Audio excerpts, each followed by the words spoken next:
వార్తలకు స్వాగతం. ముందుగా ముఖ్యాంశాలు. పుంగనూరు ఎన్టీఆర్ సర్కిల్లో అంగరంగ వైభవంగా మహా సంకల్పం నిర్వహించిన టీడీపీ శ్రేణులు, అధికారులు. గోకుల్ సర్కిల్లో ఘనంగా నిర్వహించిన యాదవ శంఖారావం. పుంగనూరు కొత్తఇల్లు మున్సిపల్ పాఠశాలలో బదిలీల ప్రక్రియ విషయంలో నిరసన తెలిపిన ఉపాధ్యాయులు. మున్సిపల్ పాఠశాలలో గురువారం ఉపాధ్యాయ నేతల సమావేశమై బదిలీల ప్రక్రియ విషయంలో జిల్లా విద్యా అధికారులు వ్యవహరిస్తున్న విధానానికి నిరసన వ్యక్తం చేశారు. ఈ సందర్భంగా వారు మాట్లాడుతూ ఉపాధ్యాయుల బదిలీ ప్రక్రియ ప్రారంభం కానున్న దశలో ఉపాధ్యాయులకు అభ్యంతరకరం లేకుండా బదిలీల ప్రహసనం కొనసాగించాలన్నారు. ప్రభుత్వ పాఠశాలలు ఈ నెల 12న సెలవుల తర్వాత పునఃప్రారంభం కానున్న తరుణంలో బడియడు పిల్లలను బడి మధ్యలో మానివేసిన పిల్లల్ని బడిలో చేర్చేందుకు ఉపాధ్యాయులతో పాటు విద్యా ఉన్నత అధికారులు, ఆయా పాఠశాలల పరిధిలో గల ప్రజా ప్రతినిధులు కూడా భాగస్వాములై ప్రభుత్వ పాఠశాలల్ని పటిష్టంగా అమలు పరిచేందుకు పూనుకోవాలన్నారు.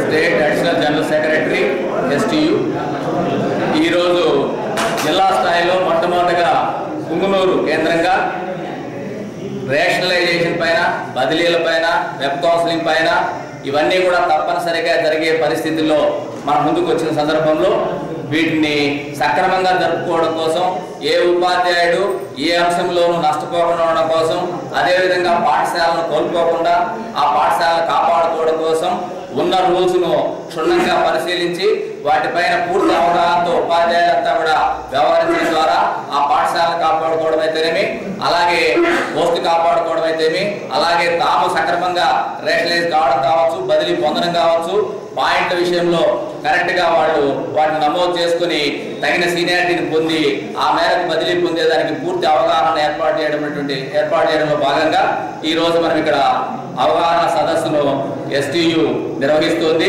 అందుకు పుంగనూరు డివిజన్ రాజశేఖర్ గారు, అలాగే జిల్లా ఆనరబుల్ ప్రెసిడెంట్ సురేంద్రబాబు గారు ఈ కార్యక్రమాన్ని ఇక్కడ మొదటగా ప్రారంభించడానికి ఇచ్చేసినారు. అదేవిధంగా ఇక్కడ గంటామోహన్ జిల్లా కార్యదర్శి కూడా అతిథిగా రావడం జరిగింది.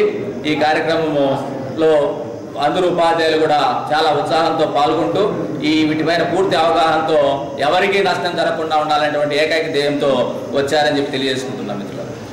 ఉంటాయనేటువంటి విషయం శాశ్వతమని తెలిసినప్పటికీ కూడా కావాలనే జాప్యం చేసి ఈరోజు పాఠశాలలు ప్రారంభమయ్యేటప్పుడు, అలాగే పాఠశాలల్లో అడ్మిషన్ల కోసం ఉపాధ్యాయులంతా కూడా వారి మనసును కేంద్రీకరించాల్సినటువంటి పరిస్థితుల్లో టీచర్స్ అందరినీ కూడా గందరగోళం లేక నెట్టేటువంటి విధంగా ప్రభుత్వ పాఠశాలల్లో అడ్మిషన్లు తగ్గిపోయేటువంటి విధంగా ప్రభుత్వం పరోక్షంగా ఈరోజు ఈ షెడ్యూల్ విడుదల చేసింది. దాదాపు 45 రోజుల పాటు నిమ్మకు నీరెత్తినట్లు నిద్రపోయినటువంటి విద్యాశాఖ అధికారులు ఇప్పుడు ఉరిమురిమి మంగళం పైన పడినట్లు ఉపాధ్యాయుల పైన పడి కేవలం 3 రోజుల్లోనే ఈ ప్రక్రియనంతా కూడా ఆన్లైన్లో దరఖాస్తులు చేసుకోవాలా, బదిలీ ప్రక్రియ అంతా కూడా ముగించాలనేటువంటి విధంగా వాళ్ళు ఒక ప్రహసనం లాగా ఈ ప్రక్రియను ముందుకు తీసుకుపోతున్నారు. మేము పదే ఈ రాష్ట్రంలో ఉన్నటువంటి లక్షలాది మంది ఉపాధ్యాయుల తరఫున ఈ వెబ్ కౌన్సిలింగ్ మాకు వద్దు, కేవలం మాకు మాన్యువల్ కౌన్సిలింగే కావాలని మొత్తుకుంటున్నప్పటికీ కూడా ఈ ఉపాధ్యాయుల యొక్క అభిప్రాయాలు ఏమాత్రం విలువివ్వకుండా వెబ్ కౌన్సిలింగ్నే కంటిన్యూ చేయాలని చెప్పేసి ప్రభుత్వము మొండి వైఖరితో ముందుకు పోవడం చాలా దారుణం. ఈ విషయాలన్నీ ముఖ్యమంత్రి గారికి తెలుసో తెలియవో కానీ ఆయన కౌన్సిలింగ్ విధానం ద్వారా అవినీతికి అడ్డుకట్ట వేసి ఒక పారదర్శకతకు పెద్దపీట వేయడం ద్వారా లక్షలాది మంది ఉపాధ్యాయుల మనసులో ఏ విధంగా అయితే స్థానం సంపాదించుకున్నారు.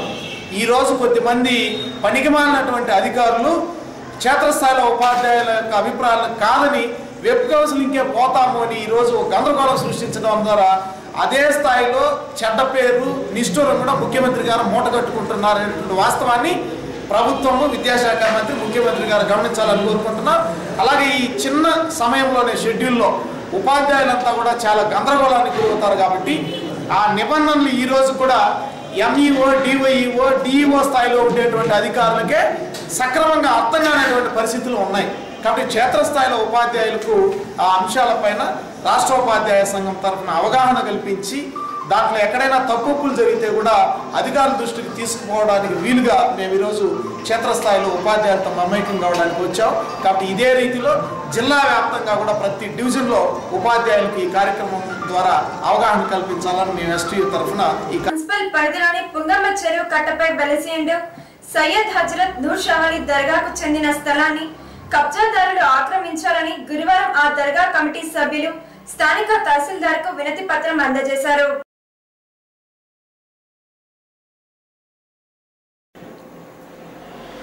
దర్గా స్థలాన్ని ఆక్రమించుకున్న వారిపై చర్యలు గైకొని స్థలాన్ని దర్గాకు అప్పగించాలని వారు రెవెన్యూ కార్యాలయం ముందు కమిటీ సభ్యులు నూర్ షావలి భక్తులు ధర్నా నిర్వహించారు. తహసీల్దార్ మునిరాజ స్పందిస్తూ త్వరలో రెవెన్యూ రికార్డుల మేరకు సర్వే చేయించి ఆక్రమణకు పాల్పడి ఉంటే అలాంటి వారిపై చర్యలే కాకుండా అందులో ప్రవేశించకుండా కట్టుదిట్టమైన చర్యలు తీసుకోవడం జరుగుతుందని ఆయన హామీ ఇచ్చారు. కార్యక్రమంలో బీజేపీ మైనార్టీ అధ్యక్షుడు అయూబ్ ఖాన్, నెక్స్ట్ షోరూమ్ నౌషాద్ పాల్గొన్నారు.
వాళ్ళ సౌకర్యంగా ఆ చెట్లు కూడా క్లీన్ చేయించి ఇప్పుడు వెంటనే ఈరోజు డౌన్ అయిపోయిన వెంటనే వీఆర్ఓని పంపించి అది క్యాన్సిల్ చేయమని మేము పంపిస్తాను ఇమ్మీడియట్గా వాళ్ళకి ఎలాంటి ఈసారి కూడా మీకు వాళ్ళకి అవకాశం ఇచ్చి వాళ్ళు నమాజ్ చేసుకోవడానికి ఎలాంటి ఇబ్బంది లేకుండా రంజాన్ దీనికి మేము సహకరిస్తాం.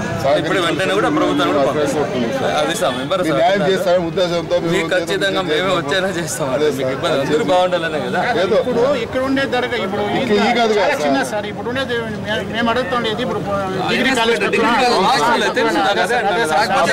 అంటే ఈ ఇయర్ లోనే ఇప్పుడు ఈ ఇయర్ లోనే వాళ్ళు పాస్ బుక్ చూసారు. ఎన్ని రైలు నుంచి లేదు 100 years నుంచి 33 ఉన్నేసి ఇంకా మనకు ఇది కొంతమంది ఖజాదారులుగా చేతులకు వెళ్ళిపోయింది. దాన్ని మనకు న్యాయం చేసి పీర్ల మాన్యాన్ని కాపాడుతూ మనకు ఈసారి రంజాన్ పండుగ దర్గా కమిటీకు మాకు వచ్చి ఈ జాగా మాకు సొంతం చేయాలనేసి మేము అక్కడ నమాజ్ చదవడానికి ఎంఆర్ఓ గారికి ఒక కాపీ కూడా ప్రతిజ్ఞ పత్రం ఇచ్చినాము. మాకు ఈసారి వాళ్ళు పర్మిషన్ ఇస్తామని చెప్పి చెప్తున్నారు. కానీ ఆ జాగా వచ్చి పీర్ల మాన్యం, ఆ పీర్ల మాన్యాన్ని కొంతమంది పట్టాపాసు పుస్తకాలు చేసుకున్నారు. దాన్ని రద్దు చేసి మన ఎంఆర్ఓ గారు మనకు ఆ జాగా ఇప్పిస్తామని చెప్పి వాగ్దానం చేసినారు. ఆ వాగ్దానం నెరవేర్చుకుంటారని ఎంఆర్ఓ గారు కూడా మేము కృతజ్ఞతలు తెలుపుకుంటున్నాము. మేమందరూ పుంగనూరు పట్టణంలో మొత్తం ముస్లిమ్స్ అందరూ కలిసిమెలిసి ఉన్న సందర్భంలో ఇటువంటి జాగా భూ కబ్జాదారులు జరిగినందుకు మేము చాలా నిరసిస్తూ అందరూ ఆందోళనకు గురవుతున్నాము. దీన్ని కాపాడాలని చెప్పి మనము ఎంఆర్ఓ గారిని వినతి పత్రం ఇచ్చినాము. ఇక్కడ జరుగుతున్న సమస్యలు ఏమంటే ఇప్పుడు ఈద్గాలో నమాజ్ చదవడానికి పోతాము. 50 సంవత్సరాల ముందు ఈద్గా ఎట్లుందో అదే ఈద్గాలో ఇప్పుడు కూడా నమాజ్ చదువుతున్నాం. పాపులేషన్ పెరుగుతూ ఉంది. కానీ ఈ యొక్క దర్గా కమిటీ తరపున ఈ పీర్ల మాన్యం యొక్క భూములు అక్రమంగా వీళ్ళు ఆక్రమించుకుని 3 ఎకరాల 54 సెంట్లు వీళ్ళు ఆక్రమించుకుని వీళ్ళు అనుభవిస్తూ ఉంటే వీళ్ళు పెద్దలంతా చూసుకుని ఉన్నారు. ఇది న్యాయమేనా? మీకే నమాజ్ చదవడానికి 50,000 మంది కాదు, ఎంతమంది చదవచ్చు అంత పెద్ద జాగాలో. అలాంటి జాగాని వదిలేసి చిన్న జాగాలో అక్కడ రోడ్ల మీద నమాజ్ చదవడం ఇది సమంజసమేనా నేను అడుగుతున్నాను. 10 సంవత్సరము ఒక్కసారి రంజాన్, ఒక్కసారి బక్రీద్, 2 సార్లు తృప్తిగా మౌనంగా ధ్యానంగా దేవుణ్ణి తలుచుకొని నమాజ్ చదవడానికి ఆ సౌకర్యం కల్పించే వాళ్ళు పెద్దోళ్ళు ఉన్నారు కదా. దీన్ని ఎందుకు మీరు న్యాయం చేయడం లేదని చెప్పి నేను అడుగుతున్నానయ్యా. మనము చేసే నమాజు తృప్తిగా కాన్సన్ట్రేషన్గా దేవుని ప్రార్థించాల. అలాంటి ప్రార్థనలకు మనం రోడ్లో నిలబడి నమాజ్ చదివితే న్యాయమేనా? కాబట్టి ఈ యొక్క సమస్యను ఈ యొక్క ఎంఆర్ఓ గారిని మేము సమర్పించినాము, కలెక్టర్ గారిని సమర్పించినాము, సబ్ కలెక్టర్ గారిని సమర్పిస్తున్నాము. మీరు దయచేసి న్యాయం ఈ సంవత్సరం రంజాన్ నెలలోనే అక్కడ నమాజ్ చదివే విధంగా మీరు న్యాయం చేయాలి.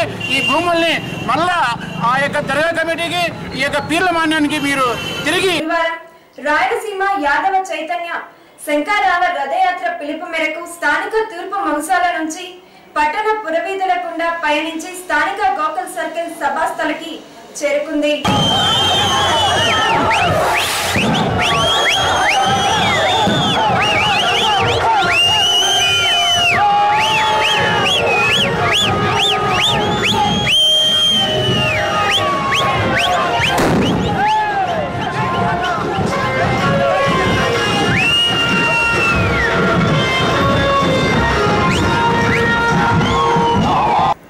ఆంధ్రప్రదేశ్ రాష్ట్ర యాదవ సంఘ అధ్యక్షులు డాక్టర్ లంకా వెంకట్రావు యాదవ్, జాతీయ ఉపాధ్యక్షులు అన్నా రామచంద్రయ్య యాదవ్, చిత్తూరు జిల్లా అధ్యక్షులు సెల్వ అశోక్ సామ్రాట్ యాదవ్, జెడ్పీటీసీ వెంకటరెడ్డి యాదవ్, న్యాయవాది వెంకటమణి యాదవ్ తదితర నాయకులు పాల్గొన్నారు. వక్తలు మాట్లాడుతూ యాదవ కులాల వారు సామాజికంగా, రాజకీయంగా, ఆర్థికంగా, విద్యాపరంగా అన్ని రంగాల్లో వెనుకబడి ఉన్నారని ఆవేదన వ్యక్తం చేశారు. ప్రభుత్వం ఈ విషయంగా ఆలోచించి యాదవ సంఘ కార్పొరేషన్ ఏర్పాటు చేసి కనీసం 1000 కోట్ల రూపాయల నిధులను కేటాయించాలని వారు డిమాండ్ చేశారు. తీతిదే పాలక మండలిలో అధ్యక్ష పదవితో పాటు శాసన వాటన్నిటికంటే ముఖ్యంగా ఈరోజు ఈ కార్యక్రమాన్ని మన ఎంఆర్పిఎస్ నాయకులు వెంకటస్వామి గారు కూడా మన నాయకులు అభినందనకు వచ్చారు. వారికి కూడా స్వాగతం.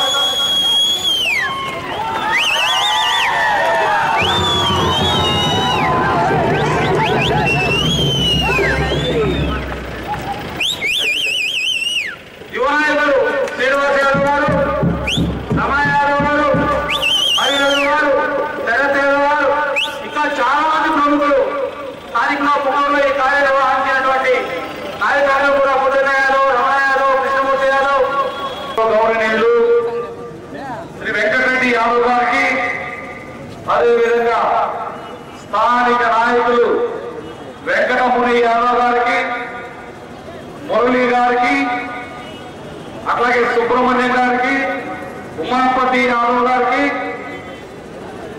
రాష్ట్ర అధికార ప్రతినిధి మురళి యాదవ్ గారికి, మధు యాదవ్ గారికి, జిల్లా అధ్యక్షులు అశోక్ సామ్రాట్ యాదవ్ గారికి, జాతీయ ప్రధాన కార్యదర్శి నరేంద్ర యాదవ్ గారికి, మన చిత్తూరు జిల్లా టైగర్ అన్నా రామచంద్ర యాదవ్ గారికి, అదేవిధంగా పుంగనూరు పుర ప్రజలు వివిధ గ్రామాల నుంచి చేసినటువంటి యాదవ బంధువులకి, పొంగనూరు ప్రజలకి అందరికీ నా హృదయపూర్వక నమస్కారాలు తెలియజేస్తున్నాను. ఈరోజు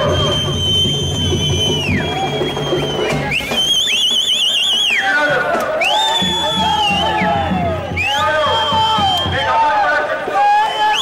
కార్యక్రమాన్ని ఎందుకు చేపట్టారు అనేటువంటి విషయం ముఖ్యంగా ప్రజలందరూ కూడా తెలియాలని ఈరోజు ఈ కార్యక్రమాన్ని గోకుల్ సర్కిల్లో ఏర్పాటు చేస్తున్నాం.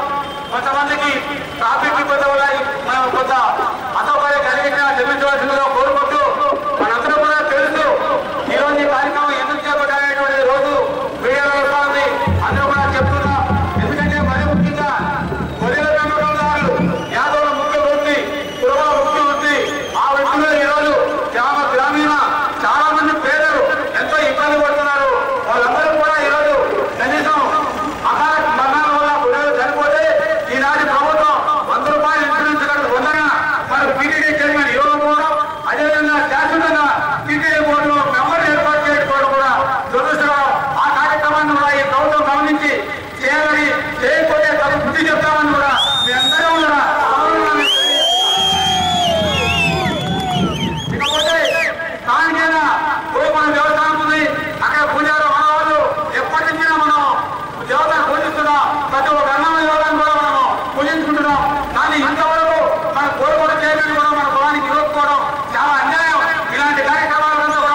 అలాగే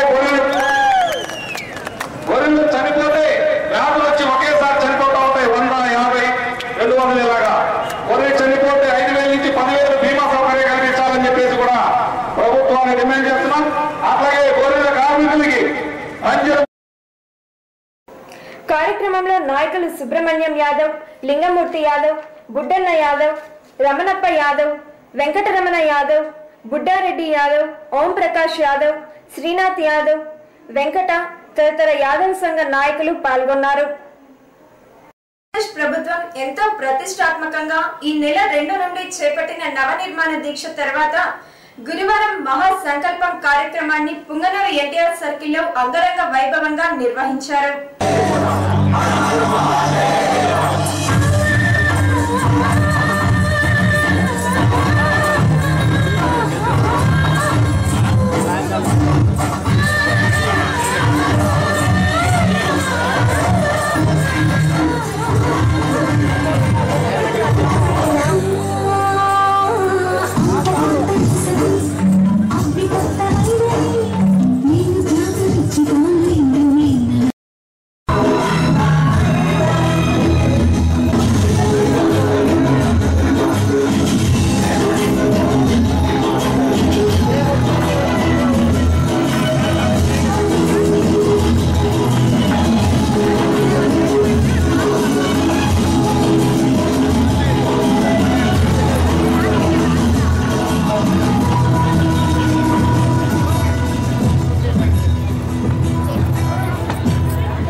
స్టేజ్ తీసుకోవచ్చు.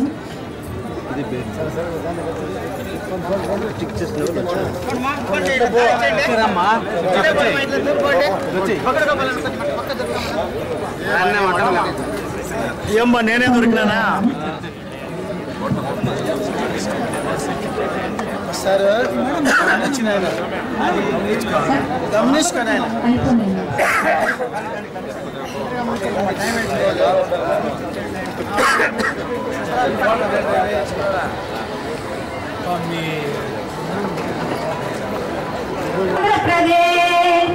అమరావతి నిర్మాణంలో కావాలి మన సహకారం. పోదాం పోదాం ముందుకు పోదాం పోదాం పోదాం. కార్యక్రమానికి ఎమ్మెల్సీ గోనివారి శ్రీనివాసులు, పుంగనూరు మాజీ ఎమ్మెల్యే బగ్గిడి గోపాల్, నియోజకవర్గ టీడీపీ ఇన్ఛార్జ్ వెంకటరమణరాజు, పట్టణ పార్టీ అధ్యక్షుడు ఖలీల్ అహ్మద్, రూరల్ అధ్యక్షుడు నాగరాజ్ యాదవ్ తదితర వక్తలు ప్రసంగిస్తూ సమాజమే దేవాలయం, ప్రజలే దేవుళ్ళు, టీడీపీ వ్యవస్థాపకుడు దివంగత ముఖ్యమంత్రి ఎన్టీఆర్ ఇచ్చిన సందేశం నుంచి స్ఫూర్తి పొంది ఆర్థిక సంస్కరణల ఫలాలను ప్రజలందరికీ అందించి పేదరికం లేని, ఆర్థిక అసమానతలు లేని, ప్రశాంత, సురక్షిత, ఆనందకరమైన సమాజ నిర్మాణమే కర్తవ్యంగా పనిచేస్తున్న టీడీపీ ప్రభుత్వ ముఖ్యమంత్రి నారా చంద్రబాబు నాయుడు దృఢ సంకల్పం మహా సంకల్పమని వారు కొనియాడుతూ తెలుగుదేశం ప్రభుత్వం గత 3 సంవత్సరాలు ప్రభుత్వ పథకాలను గురించి సమగ్రంగా వివరించారు. ఈ కార్యక్రమంలో municipal commissioner Lokeshwar Varma, MRO Muniraju, MPDO Lakshmipathi Naidu, SI Hariprasad తదితరులు పాల్గొన్నారు.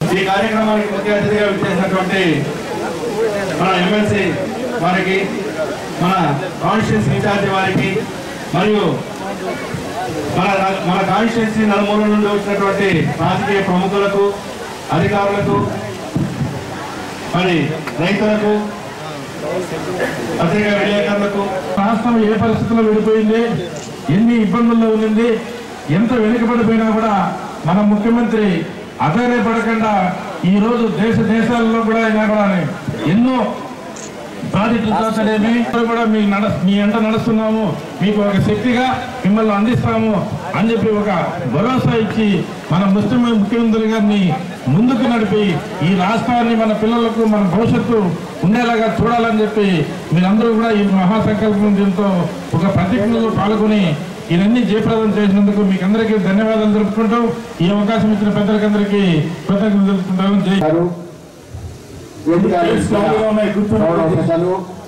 నియోజకవర్గ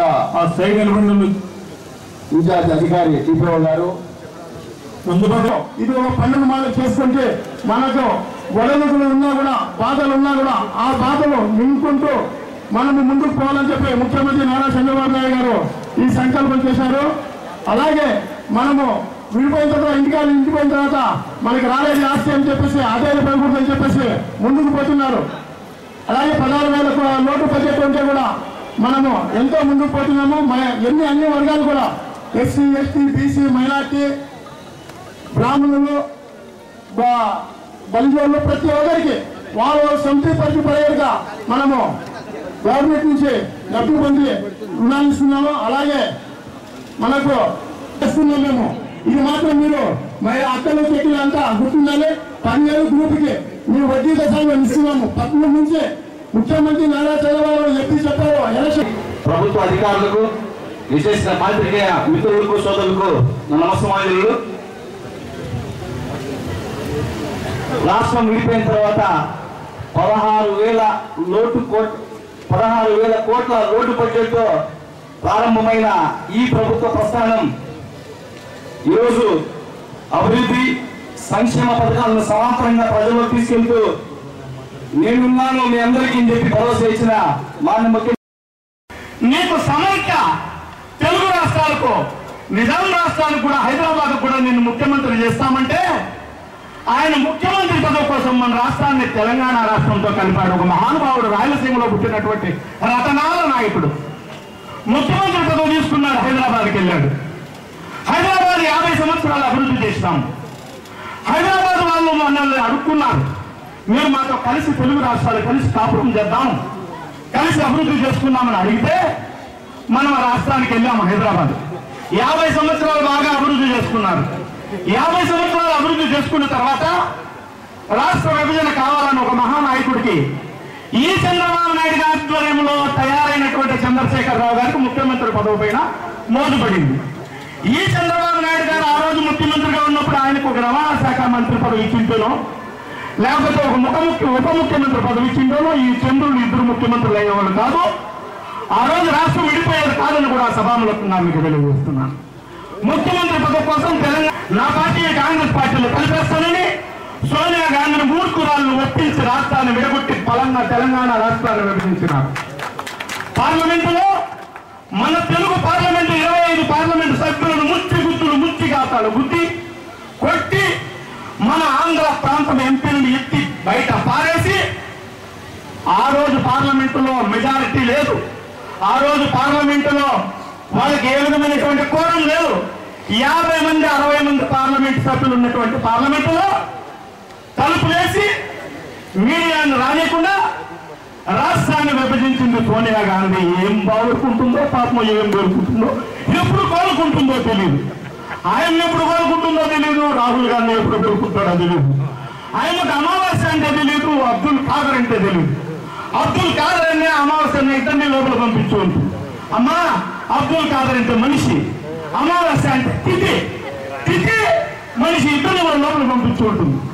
అమెరికాలో పుట్టి ఇటలీలో పుట్టి ఈ రాష్ట్రాన్ని విభజించడానికి ఇటలీ రాష్ట్రం విభజన జరిగిన రోజులు జూన్ 2వ తారీఖు నాన్ని మన రాష్ట్రాన్ని 2 ముక్కలుగా చేసి పాపం తిరస్కరించారు. అనుభవాన్ని ఆరాధించారు, ఆశీర్వదించారు. అదే నారా చంద్రబాబు నాయుడు. నారా చంద్రబాబు నాయుడు గారు నారావారిపల్లిలో ఒక సామాన్య కుటుంబంలో ఒక 2.5 ఎకరాలు కలిగినటువంటి రైతు చూడునాయుడు కట్టుకులో పుట్టినటువంటి వ్యక్తి ఈరోజు అమరావతిని నిర్మించబడే విధంగా అమరావతిని నిర్మిస్తున్నారు. అక్కడ ముళ్ళ పొదలు మళ్ళు సొంతకాయలు 33,000 ఎకరాలను సేకరించి 3 సంవత్సరాలు జరగకముందే అమరావతిని నిర్మిస్తున్నారు. మనము చంద్రబాబు నాయుడు గారిని ఆశీర్వదిస్తామా లేకపోతే అహంభావాన్ని ఆశీర్వదిస్తారా? మీరు ఒక్కసారి ఆలోచన చేసుకోండి. పొంగనూరు నియోజకవర్గంలో అహంభావాన్ని ఆశీర్వదించినారు, అభివృద్ధిని ఆశించమని మీకు చేతులెత్తి నమస్కరిస్తూ సెలవు తీసుకుంటున్నా.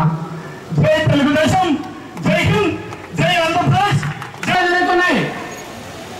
ఈ యొక్క ఆంధ్ర రాష్ట్రంలో జరుపుకుంటున్నాం, జిల్లా స్థాయిలో జరుపుకుంటున్నాం, మండల స్థాయిలో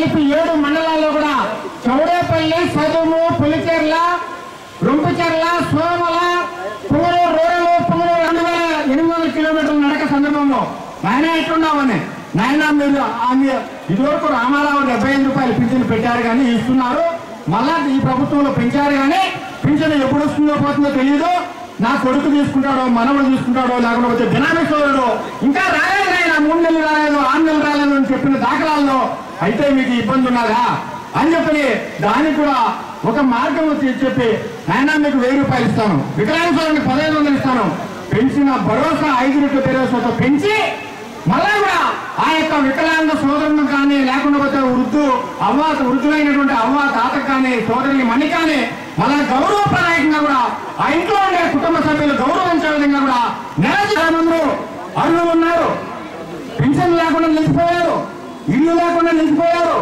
ఎన్నో ఇబ్బందుల్లో ఉన్నారని చెప్పిన ఉద్దేశపూర్వకంగా కూడా అర్హులందరికీ పింఛన్లు ఇవ్వండి, అర్హులందరికీ కార్డులు ఇవ్వండి, అర్హులందరికీ కూడా బియ్యం పథకం చూస్తుంటే ఆ ఇంట్లో 5 మంది ఉన్నా 6 మంది ఉన్నా 16 కేజీలకు 20 కేజీలకు పరిమితమైంది. కార్యక్రమాలు స్త్రీల పట్ల స్త్రీలకు చెందాల్సిన కార్యక్రమాలు డాక్రా గ్రూపుల తరఫున కానీ అన్ని కార్యక్రమాలు కూడా మీకు సజావుగా అందించే కార్యక్రమాన్ని మేము ముందుకు జరుపుకుంటున్నాము. ఈ రోజు మీరు అందరూ కూడా అందుకుంటున్నారని మనం చేస్తున్నాను. చాలా కార్యక్రమాలన్నీ కూడా ఈరోజు ఎన్టీఆర్ గృహ పథకం కూడా ఇంతకుముందు 40,000 రూపాయలు ఇచ్చేది, అక్కడ ఆ 40,000 సాలు కూడా తలుపు తాళముండడం పెట్టుకోవాలన్నా కానీ ఇంటర్ లెవెల్ ఆగిపోయేది, గుణావర్తానికి ఆగిపోయేది, సోదరులు అప్పుల ఊపిలో కోరకపోయి ఇల్లు కట్టుకుంటే పరిస్థితులు లేకుండా ఉండేది. దానికి కూడా 1,50,000 రూపాయలను మరి పెంచడం కూడా జరిగింది. హౌసింగ్ డిపార్ట్మెంట్ ద్వారా కూడా ఈ నియోజకవర్గ పరిధిలో అన్ని మండలాలు కూడా హౌసింగ్ కూడా ఇవ్వడం కూడా జరిగిందని చెప్పి మీకు అందరికీ మనం చేస్తున్నాను. ఎంతమంది అర్హులు అందరికీ కూడా ఇల్లు ఇవ్వమని చెప్పి తెలియజేశారు, అందరికీ కూడా ఇల్లు ఇస్తాం. మీరు ఎవరు సంతోషపడాల్సిన పని లేదు. ఎక్కడ కానీ మధ్యవర్తులు కానీ లేకుండా పోతే మరి ఎక్కడ కానీ లంచానికి తావు లేకుండా కూడా కరెక్షన్ లేకుండా కూడా మీకు అందే ఫలాలన్నీ కూడా ఇండ్లు కానీ కార్డులు కానీ పింఛన్లు కానీ అన్ని పిలిచి మీకు ఇచ్చే పరిస్థితులు మన ముఖ్యమంత్రి గారు మనకు కల్పించారు. మేమందరూ కూడా ఇన్ఛార్జిగా కానీ మన ఎమ్మెల్సీ గారు కానీ ఈ యొక్క ముఖ్యమైనటువంటి అందరూ కూడా యంత్రాంగ సిబ్బందితో మమేకమైన మీకు అందరికీ కూడా ఎక్కడికక్కడ అందించే కార్యక్రమంలో భాగస్వాములు అవుతామని చెప్పి మీకు అందరికీ కూడా మనం చేస్తున్నాం. ఇంకా చాలా మట్టి కార్యక్రమాలు ఈరోజు పట్టణ గ్రూపులు మహిళలకు ప్రాధాన్యత ఉన్నదంటే తెలుగుదేశం ప్రభుత్వం ద్వారానే.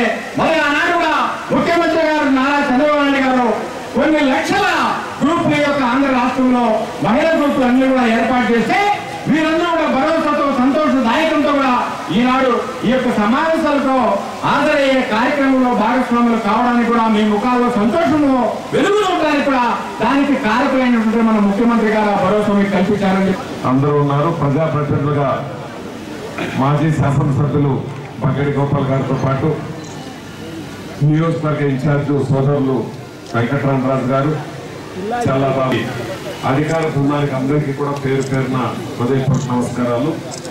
కార్యక్రమానికి ఇచ్చేసినటువంటి మీకు భారతదేశంలో ఉండేటువంటి సహజ వనరులను చూసిన తర్వాత ఈ భారతదేశాన్ని హస్తగతం చేసుకోవాలన్నటువంటి ఒక పన్నాగంతో ఆ రోజు బ్రిటిష్ వాళ్ళు ఈ దేశాన్ని పరిపాలించారు. అటువంటి దేశానికి స్వతంత్రం కావాలని పూజ్య మహాత్మా గాంధీజీ గారు ఆయన ఒకే ఒక్కడు స్వతంత్ర సమరంలో అహింసావాదంతో స్వతంత్ర సమరానికి పూనుకుంటే క్విట్ ఇండియా మూవ్మెంట్ 1857లో ప్రారంభించి 1947లో స్వతంత్రం వచ్చే వరకు కూడా 90 సంవత్సరాలు చేసినటువంటి స్వాతంత్ర సంగ్రామం విషయం ఒకసారి గుర్తు తెచ్చుకుంటే మనమేమో ఇక్కడ సమావేశం ఏర్పాటు చేస్తే మాకు టైం అయిపోయిందని చెప్పి వెళ్ళిపోవాలనుకుంటున్నాం. ఈ విధంగా భారతదేశంలో ఉండేటువంటి వ్యక్తులు ఆ రోజు మహాత్మా గాంధీ వెనకాల ఉండకుండా ఉండింటే ఇప్పటికి కూడా మనము పరాయి పాలనలోనే ఉంటాము అనేటువంటి విషయాన్ని కూడా ఈ సందర్భంలో మనందరూ కూడా మాట్లాడుకోవాలి. చంద్రబాబు నాయుడు గారు ఆయన యోచించేటువంటి విషయాలు దయచేసి మనమందరూ కూడా మాట్లాడుకోవాలి. పొట్టి శ్రీరాములు గారు నిరాహార దీక్ష చేసి మాకు రాష్ట్రం కావాలనంటే సర్దార్ వల్లభాయ్ పటేల్ గారు ఆ యొక్క రాజభరణాల రద్దు విషయంలో వెళ్ళినప్పుడు నిజాం పాలన కూడా స్వస్తి పలికి తెలంగాణ ప్రాంతాన్ని కూడా ఆంధ్ర కలిపి హైదరాబాదు కేంద్రంగా మనము ఆంధ్రప్రదేశ్ ఏర్పాటు చేసుకున్న తర్వాత సుసంపన్నమైనటువంటి ఆంధ్రప్రదేశ్ పరిపాలన చేసుకుంటూ ముందుకు పోతున్నటువంటి సందర్భంలో కొందరు స్వార్థపరుల యొక్క చింతనతో ఈ యొక్క రాష్ట్రం విడగొట్టబడింది. దయచేసి ఈ విషయాలు మనందరూ కూడా మాట్లాడుకోవాలి. కారణాలు ఏమైనప్పటికీ కూడా సంవత్సరాలు మళ్ళా కూడా ఆయనే ముఖ్యమంత్రి అవుతారు. ఆయనకు అధికారం పరమావధి కాదు. అధికారం కావాలనుకుంటే ఏ రోజు ఆయన ప్రధానమంత్రి పీఠానికి రమ్మంటే ప్రధానమంత్రి పీఠం నాకు అక్కర్లేదు, నా ఆంధ్ర రాష్ట్రాన్ని బాగుపరచాలని తృణప్రాయంగా ప్రధానమంత్రి పదవిని త్యాగం చేసినటువంటి వ్యక్తి నారా చంద్రబాబు నాయుడు గారు. ఆయన గురించి మీరు మాట్లాడుతున్నారయ్యా, ఇది న్యాయమా అన్నాను. అప్పుడు వాళ్ళు మాట్లాడారు, సార్ మీరు ఎవరు అన్నారు. నేను మామూలు రైతయ్యా అన్నా. మీరెవరు అన్నా. వాళ్ళు ఏదో ఉద్యోగస్తులని చెప్పారు. నేను చెప్పా వాళ్ళకి, ఇది సరిపోతుందా మీరు ఇలా మాట్లాడడం, ఈ విధంగా మాట్లాడడం భావ్యమా, ఇది మంచి పద్ధత అని చెప్పి నేను గట్టిగా మందలించినప్పుడు పొరపాటు జరిగింది సార్, మేము ఇంత యోచన చేయకుండా మేము మాట్లాడేసామని చెప్పినటువంటి విషయాన్ని దయచేసి మనమందరం కూడా గుర్తు తెచ్చుకోవాలి. ఒక రాజకీయ నాయకుడు రానున్న ఎన్నికల గురించి ఈ సందర్భంలో మనమందరం కూడా మాట్లాడుకోవాలి. 3 సంవత్సరాల్లో ఏ కార్యక్రమాలు చేశారనేటువంటి విషయాన్ని ఒకసారి గుర్తుకు తెచ్చుకుంటే 2817 కిలోమీటర్లు 208 రోజులు నిరాఘాతంగా నడిచాడు మహానుభావుడు. 9 సంవత్సరాలు ముఖ్యమంత్రిగా ఉన్నటువంటి వ్యక్తి, 10 సంవత్సరాలు ప్రతిపక్ష నాయకుడిగా ఉన్నటువంటి వ్యక్తి, గతంలో రాజులు మారు వేషాలు వేసుకొని ప్రజల్ని ఎలా ఉన్నారని చూడడానికి వెళ్ళేటువంటి పరిస్థితిని అర్థం చేసుకున్నటువంటి వ్యక్తిగా నేను అపోజిషన్ లో ఉన్నాను. పరిపాలన చేసినటువంటి అనుభవం నాకు ఉన్నప్పటికీ కూడా నా ప్రజలు ఎలా ఉన్నారు చూద్దామని వెళ్ళినటువంటి వ్యక్తికి గ్రామాల్లో కనుగొన్నటువంటి పరిస్థితులన్నీ కూడా చూశాడు. ముసలి వాళ్ళు చాలని పెన్షన్లు, మాకు పెన్షన్ పెంచండి మహాప్రభు అన్నారు. నేను ముఖ్యమంత్రి అవుతానవా ఆ మహానాయకుడు నేను అడుగుతున్నా. మీరు అవినీతి చేసి దొంగతనం చేసి దొంగ అన్నట్టు మీరు మాట్లాడారు. ఎంతవరకు భాగమైనటువంటి విషయాలు కూడా ఈ సందర్భంలో మనం మాట్లాడుకోవాలి. నిన్ననే ప్రారంభించారు 1100 అని 1100.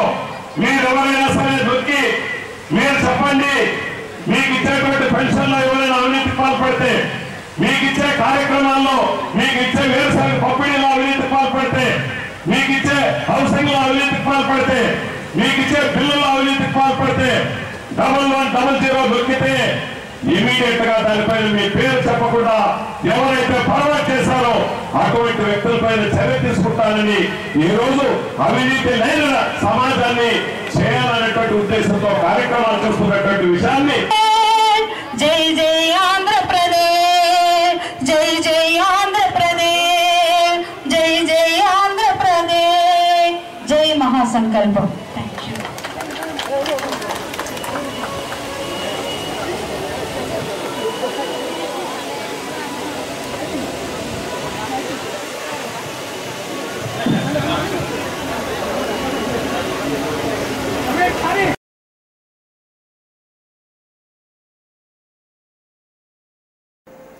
ఈ కార్యక్రమంలో టీడీపీ నాయకులు సుబ్బరాయప్ప, ఎంపీటీసీలు కేశవరెడ్డి, వెంకటస్వామి, కేశవమూర్తి, కౌన్సిలర్లు ప్రకాష్, శ్రీకాంత్, కుమార్ రాజు, సీనా, శంకర శర్మ, గణేష్, ఖలీల్, మధుసూదన రాయల్, జగదీష్, జిల్లా సర్పంచుల సంఘ కార్యదర్శి చంద్రారెడ్డి, బాబు, మెప్మా మహిళా సంఘాల వారు, అధికారులు పాల్గొన్నారు.